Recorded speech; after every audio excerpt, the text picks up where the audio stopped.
Hello and welcome to another Property Investor News. Exclusively, we have Anna and Stefan from Landmark Projects. Anna and Stefan, thank you very much for joining us today. Now, it's quite an exciting interview today because you guys have been on quite a journey over the last year or so. But for the readers and watchers of this video, I want to delve in right at the start. So, Stefan, first of all, tell me how and why did you get started in property? So when I was a child, I always wanted to run my own business and loved property in general. But I was terrible at art, so an architect was out of the question. So I followed the business and maths route, went to university and then went into the city. Now my plan was always to try and go into property later on.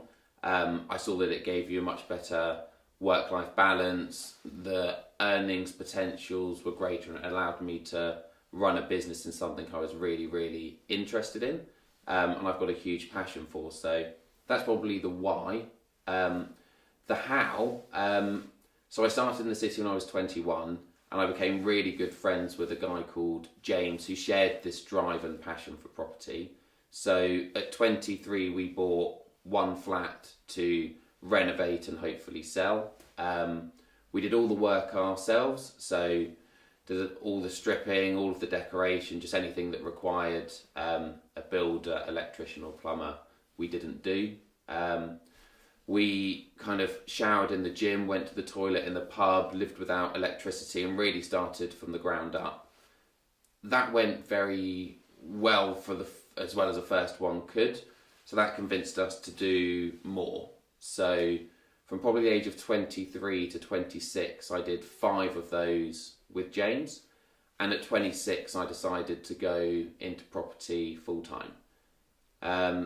It took a bit of a turn then, so I was supposed to go and do another development project, but that fell through because the guy got dementia, the property went into power of attorney, so I was there with no job and no money and no way of making any money.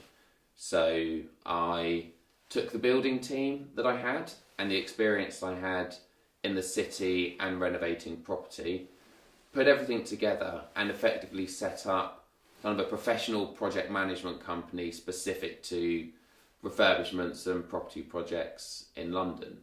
And we were fairly fortunate. That kind of really struck a chord with the market, and I was able to tap into a lot of my bosses and colleagues and friends who needed work done, but didn't want to deal with builders themselves. So across 2 years, I suppose from the age of 26 to 28, I proceeded down that route and we completed, I'd say, about 20 plus projects, average contract values of 100,000 plus, and we did really, really well. I suppose after that I kind of realised though that I'd gotten sidetracked. I never actually really wanted to run a building company.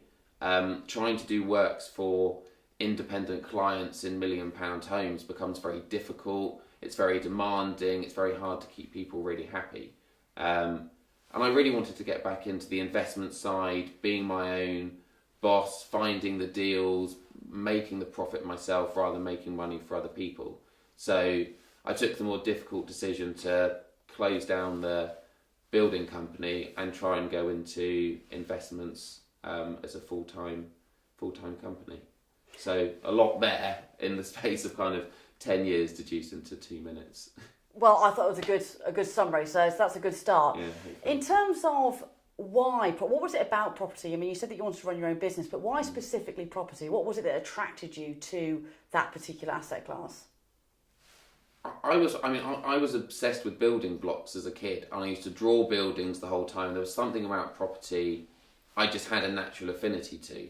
As I grew up though, I love the fact that you can buy somewhere that's completely derelict and watch it transform in the space of kind of 2, 3, 4, 6 months, and then you're leaving a bit of a legacy as well. Families are moving into those homes, building lives.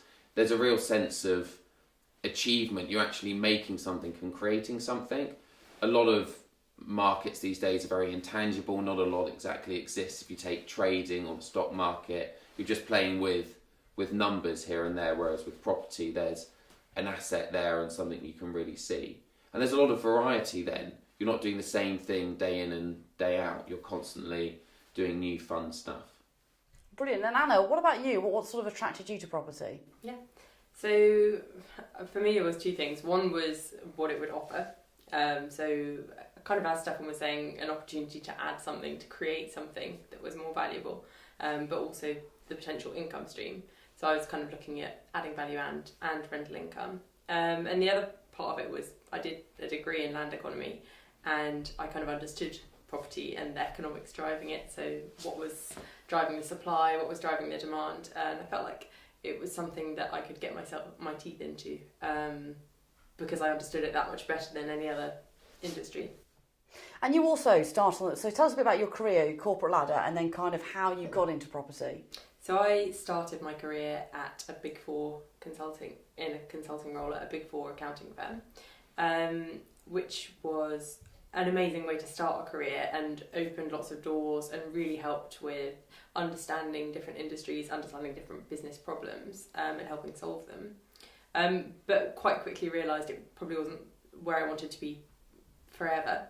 And that's kind of when I started looking at investing as a way of creating financial independence and an income that was independent of working, to eventually leave any kind of employment and just have a bit more financial freedom. So that was where I started investing on the side and sourcing on the side and learning a bit about property. And then it all kind of snowballed in the last year or so.